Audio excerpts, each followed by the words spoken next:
Nos invités du jour, bonjour. Bonjour Mandy, rebonjour Maëva et bonjour à nos trois invités, puisque nous avons sur ce plateau aujourd'hui, en ce moment même, Jacqueline Annette Augier. Vous êtes responsable de la commission gouvernance et politique et de la cellule d'écoute de la FED, la Fédération des enfants déracinés des Drômes. Bonjour Florent, vous êtes enfant de la Creuse. Et bonjour à notre historien, vous vous appelez Philippe Bessières et évidemment vous représentez l'association Racines en l'air. Et évidemment, vous êtes un expert sur ce dossier extrêmement douloureux des enfants de la Creuse. On est ravis de vous avoir sur le plateau parce que ça faisait pas mal de temps qu'on voulait parler ouvrir ce dossier et en parler. Peut-être donner la parole d'abord à Jacqueline Annette Augier. Est-ce qu'on peut faire un petit peu le point là de tout ce qui a été fait très récemment sur ce dossier des enfants de la Creuse? Est-ce que ça avance aujourd'hui? Bonjour tout d'abord. Oui, bonjour. Alors voilà, c'est disons depuis 2018, lors de la remise du rapport des experts de la commission qui avait été créée par Erika Barreis, que les choses avancent effectivement et les enfants réunionnais dits de la Creuse parce qu'il y a 83 départements en fait qui ont été concernés par le déracinement de ces Réunionnais. Et donc actuellement la commission des experts a justement fait des préconisations, notamment du retour de Réunionnais pour consulter leur dossier ici sur place à La Réunion. Et parce que beaucoup habitent la métropole et ils ne sont pas tous revenus habiter l'île de la Réunion. J'en fais partie puisque je suis moi aussi enfant déraciné et j'ai été envoyée transplantée à l'âge de 6 ans à Pau avec mes sœurs et mon frère. De la Réunion, vers la métropole. Vers la métropole. C'était dans quel département? Alors Pau, donc c'est Pyrénées-Orientales. Non, Atlantique. Atlantique. Oui, parce qu'il y a la Creuse, évidemment. J'étais en train de chercher les départements, mais il y a eu donc vous disiez 83 départements, dont certains départements. Voilà, je viens de les retrouver. Le Tarn, le Gers, la Lozère, les Pyrénées-Orientales, principaux départements qui étaient concernés. Maëva, on peut peut-être faire un rappel des faits pour ceux qui ne connaîtraient pas forcément bien cette histoire des enfants de la Creuse. Il y en a de moins en moins, mais il y en a encore. Oui, car c'est une histoire qui est restée quand même assez dans l'oubli pendant longtemps, pendant trop longtemps. Ce qui s'est passé entre 1962 et 1984, ce sont plus de 2000 marmailles réunionnais qui ont été arrachés à leur histoire. Ils ont été envoyés de force dans la Creuse notamment, ainsi que, comme vous l'aviez dit, dans d'autres départements de l'Hexagone. Et si on utilise le terme d'enfants de la Creuse, c'est parce qu'ils ont été nombreux à y être transportés. Certains avaient moins de 5 ans. Ils ont parfois été utilisés comme de la main-d'œuvre gratuite. C'est ce que vous avez pu vivre, Florent. Exactement. Excusez-moi, on va faire juste une toute petite parenthèse puisqu'on a une inforoute à donner, Mandy. Oui, voilà, on change de sujet quelques instants. C'est juste pour vous signaler que l'accident qui a eu lieu, qui est depuis 2 heures sur le boulevard Lancastel, au cimetière de l'Est. Voilà, c'est ça, au cimetière de l'Est est terminé. En revanche, vous avez d'énormes embouteillages qui remontent depuis Gillot en direction de Saint-Denis et dans l'autre sens, ça circule mieux. Ok, merci Mandy pour cette inforoute. Florent, vous êtes enfant de la Creuse. Expliquez-nous un petit peu, racontez-nous un petit peu votre histoire qui est emblématique. Vous allez peut-être nous confirmer de votre côté. Comment j'ai oublié, Monsieur Bessières, pardon. Elle est peut-être emblématique cette histoire. Florent, qu'est-ce qui vous est arrivé Moi, j'étais envoyé en métropole en 1966. J'avais 13 ans. Vous étiez dans quelle commune de La Réunion? Moi, j'étais à Saint-Pierre et disons que mes parents nous ont mis déjà pupille dans des foyers à l'âge de 8 ans, pupille de l'État. Bon, moi, ce que je voudrais dire... Pour des raisons économiques Oui, pour des raisons économiques et puis... disons que nous, c'était difficile. On était 7 enfants. Le premier lit était 14, le deuxième 7... Et donc, mon père, à la fin, il tenait pas. Ça s'est mal passé pour nous. Donc, j'ai un dossier quand même qui est important, très, très, très compliqué. Et après. Et vous, à 8 ans, qu'est-ce qu'on vous dit? Comment? Vous avez 8 ans au moment où vous partez, c'est ça? 13 ans. À 8 ans. 8 ans. Non, à 13 ans, je suis parti, on m'a envoyé en métropole, Oui. à Guéret, dans la Creuse. Qu'est-ce qu'on vous dit à ce moment-là? Est-ce que c'est vos parents ou est-ce que Non, c'est l'administration qui vous dit c'est- bon, bah, voilà, tu vas aller en métropole? Voilà, c'est l'administration qui nous ont fait des beaux discours. Vous allez là-bas, vous allez pouvoir travailler, aller à l'école, avoir tout sera bien. Et on est arrivé, ils nous ont aguerrés. On a été parqués comme des animaux, 30 dans les chambres. Puisque quand les enfants, excusez-moi de vous couper, lorsque les enfants de la Creuse arrivaient en métropole, ils étaient pas tout de suite dispatchés dans les familles, ils étaient dans un foyer à Guéret. Comment ça se passait dans ce foyer? Disons très mal. C'était mix. Il y avait les filles, il y avait les garçons. Et donc dans les chambres, on était 30. Il y avait des bagarres. C'était difficile. On pouvait pas dormir avant 1h du matin. Et donc on nous a pris comme des animaux. Faut dire le mot, hein, parce que c'est impossible de faire ça aux gens. Et ensuite, dans la famille où vous avez été placé, comment est-ce que ça s'est passé? Ben là, moi, je tirais la carte très noire. Je suis passé dans une famille où j'étais vraiment condamné à travailler et à fermer ma bouche. Et je mangeais les restes, plein de maltraités de négros, bougnoules, tout. C'était la souffrance, le travail dur. Je travaillais dur même. Et il n'y a pas de Noël que le dimanche, 1h de temps. Après, il fallait retourner à l'étable jusqu'à 11h du soir. Et donc, pour moi, personnellement, j'étais traité comme un animal. Hein. Bon, moi, ce que je voudrais dire, peut-être qu'il y en a d'autres aussi. Je sais qu'il y en a d'autres. Il y en a d'autres qui se font pas forcément connaître. Ça, ouais. Mais moi, personnellement, je trouve que c'était un drame et qu'on devrait, les années qu'on a travaillé, on devrait nous payer parce que c'est quand même Une incroyable. reconnaissance financière. Une reconnaissance financière, ce que j'ai demandé au président Jean-Marie. De la reconnaissance. Le président tout ça, de c'est bien. Racine en l'air. Racine en l'air. Je dis la reconnaissance, tout ça c'est bien, et ça avance pas, et de mettre ça dans la main des élus. Philippe Bessières, du point de vue de l'histoire, est-ce que aujourd'hui les enfants de la Creuse, on a rattrapé le retard sur l'histoire? Expliquez-nous un petit peu comment les historiens ont traité ce dossier. Nous, on a l'impression qu'on en parle. En fait, on savait, hein, tout le monde le savait ici à La Réunion, ce qui se passait, mais on en parle véritablement dans les médias et au niveau peut-être dans votre domaine de l'histoire que très récemment, mine de rien, non. Disons, c'est depuis que Sudelfuma a pris en charge ce dossier qu'il y a des choses qui ont été réalisées. C'était en quelle année? C'est à partir des années 2000-2005. Je rappelle que les enfants de la Creuse, c'est jusqu'en 1984. Ouais, 84. Donc, voilà. C'est une histoire qui a duré très longtemps, plus de 20 ans. Et justement, on aurait dû faire le bilan. On avait été alerté de ce qui se passait, mais les politiques n'ont pas dévié. Ils ont continué sur leur intention, sur leur dispositif. Qu'est-ce qui a fait que les historiens se sont emparés de l'histoire? C'est les démarches d'Erika Barège, là, par exemple, ce que nous expliquait... je crois que Mme Barège a eu l'honnêteté de reconnaître que c'est l'activité de Jean-Philippe Jean-Marie, donc sont donc Les associations elles-mêmes, qui ont alerté les politiciens et qui ont secoué la justice. Il faut rappeler aussi l'initiative de Jean-Jacques Martial, qui a déposé plainte contre l'État, qui a publié un livre et qui a fait connaître les choses. Ensuite, il y a une campagne de presse qui s'est déroulée en métropole et aussi ici, on en a beaucoup parlé dans la presse, mais c'est sous l'impulsion des associations que les choses ont bougé. Alors évidemment, elles ont disposé d'un relais, je parlais de Sudelfuma, je parlais de Mme Barège, il y en a d'autres qui ont soutenu ça, mais sur le fond, l'histoire n'a pas vraiment été dite encore. On en est, à l'émergence des témoignages sont très importants.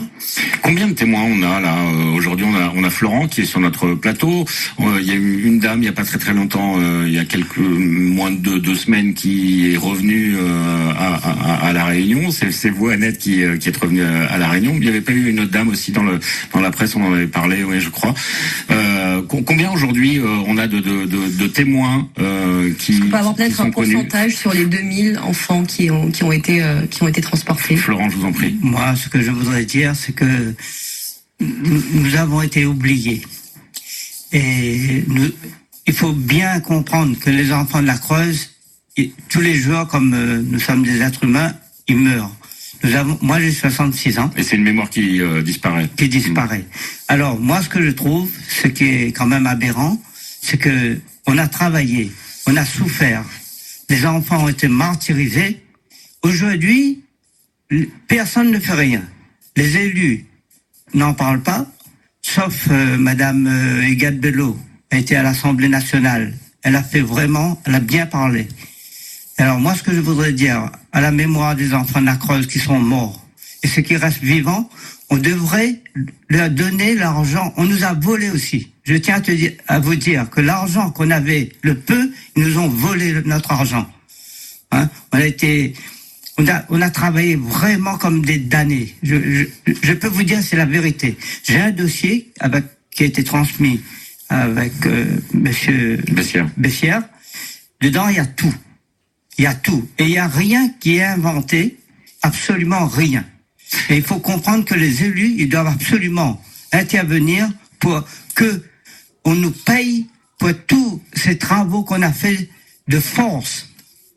Jacqueline Annette Augier, donc combien on a de témoignages aujourd'hui, et j'aimerais bien revenir sur ce que disait Florent sur l'indemnisation financière, notamment puisque voilà, indemnisation morale, tout ça, peut-être que c'est les avancées, les historiens, les politiques, les journalistes qui vont le fait d'en parler. Peut-être, j'imagine que voilà, ça fait du bien aussi d'en parler, mais bon, il y a quand même une indemnisation financière qui reste sur avec ce gros point d'interrogation. Et qui se fait pas, hein.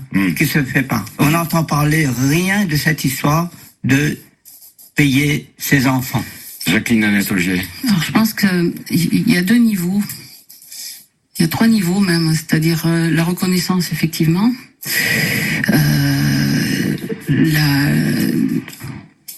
La responsabilité de l'État, c'est fait ça. La responsabilité de l'État, ça a été fait très tardivement. Responsabilité morale reconnue en 2014. C'est récent, c'est très récent. Mais ce qu'il y a, c'est que bon, sur le nombre de témoignages qu'a pu collecter justement la commission, je crois qu'on en a un peu plus d'une centaine, hein, si mes souvenirs sont bons. Et ce qui se passe, c'est que au-delà de l'indemnisation, il y a aussi, c'est important l'indemnisation, ça c'est sûr, parce que il y a eu quand même un vol effectivement pour des personnes qui ont travaillé durement et qui n'ont pas été rémunérées par rapport à ce travail. Et donc c'est une exploitation. Hein, et en fait, en plus les personnes étaient mineures. Donc, mais il y a aussi un autre niveau, c'est un lieu ressource, c'est-à-dire il y a cette possibilité pour les Réunionnais de connaître cette histoire, de faire connaître cette histoire aussi à d'autres, en ayant un lieu, donc un lieu du peuplement, hein, un centre de ressources, et ça serait bien que ça puisse être mis en place autant à La Réunion qu'en métropole, c'est-à-dire que il y a un travail de mémoire aussi important à faire, et on n'avance pas par rapport à ça. Donc La Réunion, c'est un lieu important parce que il y a la Chaloupe, par exemple. Il y a eu beaucoup qui sortent de La Réunion. Il y a 80%. Bon, moi, ce que je voudrais dire juste, c'est que quand on était dans les foyers, ça se passait déjà très mal. Hein, moi, j'étais au foyer buissonné, et c'est toujours pareil. Il y avait des viols, il y avait des bagarres, et les moniteurs, c'était des véritables, excusez-moi l'expression, des salopards. Ils prenaient un matelas, ils choisissaient 2, il fallait se bagarrer. Alors aujourd'hui, je ne sais pas. Moi, je me suis bagarré à l'âge de 11 ans. J'ai défoncé un gars qui s'appelait Kazou. Je le recherche activement. Il s'appelait Kazou. Pour eux, c'était un plaisir de nous faire bagarrer. Choisissez 2. Vous comprenez? Je m'en souviens, je suis resté par terre. Voilà. Vous aviez été déporté avec vos frères et vos sœurs? Oui, disons que j'ai un petit frère à l'âge de 5 ans. Il était à l'hôpital. Ils l'ont enlevé, ils l'ont envoyé à Saint-Denis. Il y avait un foyer. et de Saint-Denis, ils nous envoyaient sur la métropole. Et vous avez été séparés quand vous étiez en métropole. Voilà. Là, ce qui était vraiment dur, c'est la séparation. Ils nous ont arrachés de notre foyer. Bon, ils nous ont séparés et on s'est revus après 20, 30 ans après. Alors ça, c'était moi quand j'étais dans la ferme. Ben, moi, j'ai jamais pleuré. Hein, je vous dis tout de suite. Je suis resté toujours la tête haute. Mon corps travaillait, mais mon esprit, comme dit Florent Pagny, ma liberté de penser, l'ont pas eu. Je m'adresse peut-être à l'historien Philippe Bessières. Comment est-ce que ce déplacement a été justifié à l'époque? On parlait de transition démographique. Comment est-ce qu'il a été justifié? Et j'ai envie de dire, mais qu'est-ce qui est passé par la tête de Michel Debré pour décider une chose pareille? Oui, c'est la question légitime qu'on se pose tous aujourd'hui. Bon. À l'époque, c'était l'obsession démographique, mais alors bizarrement, il n'y avait pas assez d'enfants en hexagone, il y en avait trop à La Réunion. Donc, un jeu de vase communicant, hein, tout simplement. Il dit, voilà, on prend le trop-plein, on déverse là où on a besoin. Je veux dire,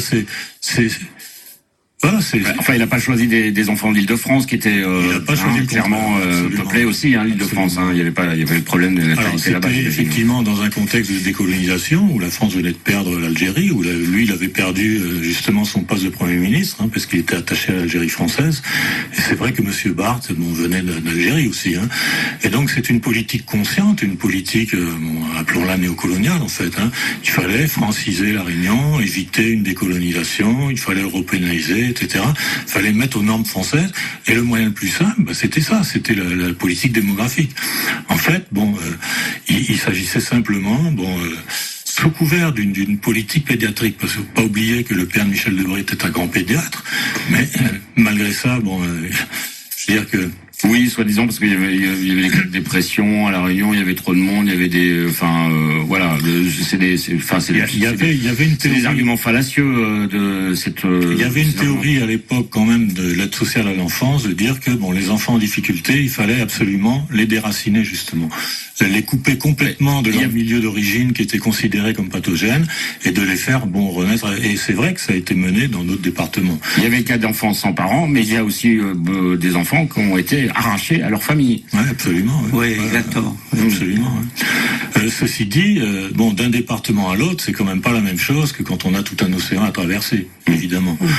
Donc, non, c'est vraiment une histoire très particulière, La Réunion, et bien datée de ce moment où la France a décidé d'étendre les transferts sociaux en fait, et de départementaliser, mais elle l'a fait à ces conditions qu'elle a imposées, ce qui était des conditions très dures, en disant mais vous ne savez pas vivre, on va vous apprendre, et même vous ne savez pas élever vos enfants. En fait, c'est quelque chose d'extrêmement violent, et de ce point de vue-là, il n'y a pas que les enfants qui ont été déracinés, transplantés, qui sont impactés. Il y a les familles qui ont été accusées, et il y a aussi les enfants de ces enfants qui n'ont pas eu les éléments pour comprendre ce qui s'est passé. Et c'est pourquoi, on en reviendra peut-être, on propose une solution qui serait la maison du peuplement. On pourrait retrouver ses racines et on pourrait comprendre comment la Réunion s'est peuplée et tout ça. Alors justement, retrouver ses racines. On est en France, pays ô combien administratif. Vous avez cité plusieurs fois la DAS, Michel Debré, qui était député. Donc j'imagine que tout ça a été organisé administrativement. Comment ça se fait que 40 ans plus tard, aujourd'hui, il nous manque tout un tas d'éléments pour retrouver tous ces enfants qui sont devenus adultes? Peut-être Jacqueline Annette-Augier, allez-y, je vous en prie. Donc administrativement, effectivement... Ils sont où les papiers? Il y a des papiers qui ont été mis sous dossier. Ces dossiers, certains sont incomplets parce qu'il y a des enfants qui... Beaucoup ont été adoptés, mais les dates de naissance ou même les noms de famille, les noms et prénoms ont été changés, ont été modifiés. Quel ministère gère ça? Alors, c'était qui à l'époque la DAS? C'était quoi, lié au ministère de la Santé? Oui, c'est ça. De la famille, oui. Donc l'aide sociale à l'enfance. C'est sanitaire et social. Et eux n'ont pas gardé les dossiers. Qu'est-ce qui s'est passé? Alors, il y a des dossiers. Moi, j'ai un dossier qui est complet du début quand j'ai été mis au foyer. et jusqu'à, disons, à la fin à 21 ans, quand je quittais la ferme. Et ces éléments, vous les avez retrouvés où? Au conseil départemental, donc le service adoption et famille.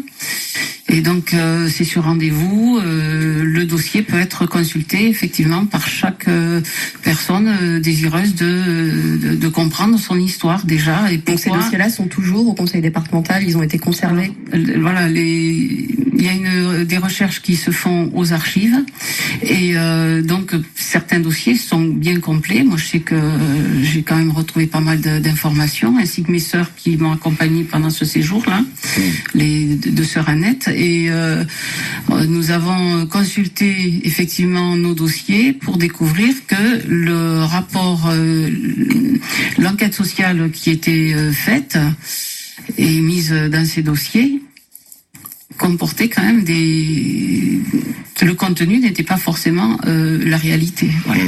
Ça a été un peu scénarisé. Il fallait pouvoir envoyer ses enfants, faire migrer ses enfants, comme c'était dit dans les rapports, faire migrer ses enfants qui étaient dans des conditions familiales a priori très pauvres et miséreuses, quoi. Oui. Je vous en prie, Florent. Moi, ce que je voulais dire, il faut bien comprendre les choses. L'île de la Réunion, il y avait beaucoup de familles qui avaient les moyens de pouvoir nous accueillir, nous placer, s'occuper de nous dans notre pays. C'était peut-être pas la peine d'aller en métropole, quoi. On nous a envoyés là-bas. On nous a mis un bandeau, on nous a envoyés. On avait juste à écouter, à ne pas parler, à ne pas penser, à faire à ce qu'ils voulaient faire avec nous. Alors moi, ce que je voudrais dire, moi, je venais d'une famille qui avait les moyens. Mais mon père, comme le deuxième lit, il était devenu très méchant. Il frappait ma mère, et puis c'était le drame. Il faut dire franchement, on était riches, mais on n'a pas profité de rien. Comme un peu l'histoire de Jean-Marie, on a été déshérité par le premier lit. Oui, mais du coup, ça s'est perdu par la suite. Une question qui est importante aussi pour les générations futures, comme la mienne, les générations qui viennent ensuite. Comment faire pour garder, vous parliez d'un centre de ressources, peut-être aussi d'une inscription dans un livre scolaire, parce que quand même, ça pose quand même la question de toute l'histoire de la Réunion, qui n'est pas forcément très bien enseignée à l'école. Est-ce qu'il faudrait pas faire quelque chose rapidement à ce propos? Est-ce que dans les écoles, aujourd'hui, on en parle des enfants de la Creuse? Je pose la question à l'historien Philippe Bessières. Un responsable académique qui nous dit peut-être que dans les programmes d'éducation civique, on va faire quelque chose. Parce que je sais qu'aujourd'hui, moi j'ai fait l'école primaire, le collège, le lycée, on ne m'en a jamais parlé. Voilà. L'histoire des enfants de la Creuse, je l'ai apprise il y a quelques années quand j'ai commencé à travailler, mais pas à l'école. C'est grave. On demande la création d'un lieu de mémoire. Tout le monde pourrait venir se renseigner, se ressourcer, on pourrait faire la généalogie. Les familles qui reviennent pourraient retrouver leurs racines, on pourrait tenir des réunions et des choses comme ça. Ce serait comme une maison du peuplement. Comme il y a une maison pour les engagés, une maison pour les premiers Français, une maison... là, ce serait la maison pour tout le monde. Parce qu'en fin de compte, ce que révèle cette histoire des enfants de la Creuse, c'est que tous les Réunionnais, quelque part, on est déracinés puisqu'on vient de l'extérieur. Et donc, on a besoin d'une maison où nous, tous, on soit ensemble. Et on puisse retrouver nos racines, on puisse y accéder et on puisse communiquer, échanger là-dessus. Je pense que c'est vraiment... Et si cette histoire servait à créer cette chose-là, ce serait vraiment merveilleux. Jacqueline Annette-Augier, au niveau de la justice, où est-ce qu'on en est? Est-ce que des plaintes ont pu être déposées et ont pu aboutir ou pas? Est-ce qu'une plainte a été déposée pour crime contre l'humanité? Non, actuellement non. On en est à... Effectivement, il y a eu le premier était Jean-Jacques Martial, historiquement et il y en a eu d'autres, mais ces plaintes-là, c'était du coup pour enlèvement, pourquoi ils étaient... Sur quel motif juridique, oui, justement? Jean-Jacques Martial, c'était au civil parce qu'il voulait récupérer son nom. Il a récupéré. Il s'appelait Barbet, il devenu Martial. Ensuite, il y a une plainte collective qui a été administrative avec Maître Commerdom, mais qui a été déboutée sous prétexte de péremption. Voilà, vous auriez dû porter plainte avant, maintenant on peut plus. Alors maintenant, il y a un nouvel avocat, Maître Rabé Salam, et qui est au bois de La Rochelle et qui va porter plainte collectivement, mais sur des faits imprescriptibles, tels que des falsifications d'état civil ou des choses comme ça. Donc on est en train de recenser des choses sur lesquelles on ne pourra pas nous opposer la péremption. Et à ce moment-là, je pense que c'est au pénal là, que ça va se faire. C'est un combat qui est long. C'est un travail de fourmi, hein.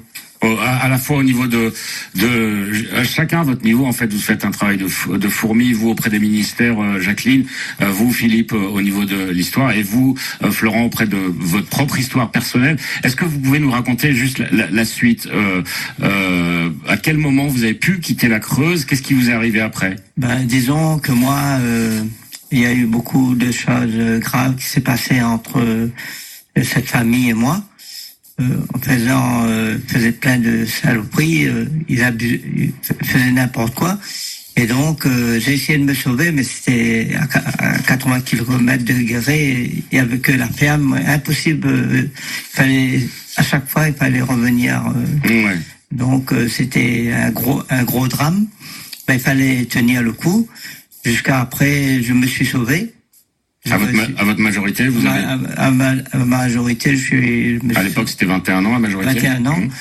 Et moi, ce que je voudrais dire, il faut comprendre une chose, c'est que tous ces enfants-là, à l'âge de 13 ans ou à l'âge de 8 ans, c'était que des enfants. Et ce qu'ils ont fait, c'est très grave. C'est très grave parce que de placer dans des familles sans prendre des renseignements, sans faire une enquête. Oui, parce qu'aucune enquête n'avait été faite auprès de ces familles-là qui avaient ensuite accueilli, si je peux dire le mot, les enfants. En fait, c'est la DAS qui pilotait tout, et notamment Monsieur Barthes qui était DAS à Guéret avant d'avoir été à la DAS Réunion. Donc il y avait tout un réseau qui était constitué et ça arrivait effectivement à Guéret. Et ensuite, les personnes venaient, pour prendre des enfants, simplement. On espère, on imagine, on espère que toutes les familles n'étaient pas comme celle qui a accueilli Florent. Dans quelles conditions, Florent, vous êtes revenu à La Réunion? Est-ce que vous avez pu renouer avec une partie de votre vraie famille? C'est-à-dire que moi, lorsque j'ai un frère qui est venu me chercher, après le départ de la Creuse, j'ai eu un trou de mémoire, j'ai fait un centre à Nantes de formation de tôlerie. Donc mon frère, j'étais à Angers, mon frère est venu me chercher. Il savait que j'étais... Il vous a retrouvé? Non, j'ai un dossier, tout le monde a essayé de me tirer de là. Il y a même des lettres j'avais de la famille qui était haut placée ici, des gens importants, qui ont auprès des grands-mères, tout ça. On va devoir conclure rapidement. Ouais. Un dernier mot. Donc moi, le dernier mot que je voudrais dire, c'est que j'étais séparé de mes frères, de mes sœurs, et que ce que je voudrais, c'est que s'il y a réparation, qu'on nous donne, qu'on nous paye, l'argent, je le verserai à des enfants et à mes petits frères et sœurs qui sont toujours en métropole. Florent, enfant de la Creuse, Jacqueline Annette Augier, merci beaucoup aussi à Philippe Bessières. Je passe le mot, s'il y a des auditeurs qui veulent encore témoigner, vous nous appelez, vous nous envoyez un mail à rédaction@rtl.re et voilà, vous prenez contact avec nous, c'est un dossier qu'on va continuer. Florent, vraiment le mot de la fin. Le dernier mot, je remercie beaucoup RTL. J'ai 66 ans. J'espérais tellement de passer sur les médias pour ouvrir tout. Je suis content que la population réunionnaise connaisse cette histoire. Ça aurait pu être leurs enfants, leurs frères, leurs sœurs, comme a dit Erika Barège. Et merci à Erika Barège, merci à tous les élus qui voudront bien nous aider à faire en sorte qu'on retrouve un peu notre dignité. Et l'association s'appelle Racine en l'air, vous pouvez la trouver sur Internet. La suite, c'est avec Olivier Faure, le patron du Parti Socialiste. Sur RTL Réunion, on refait la Réunion. Nos invités du jour.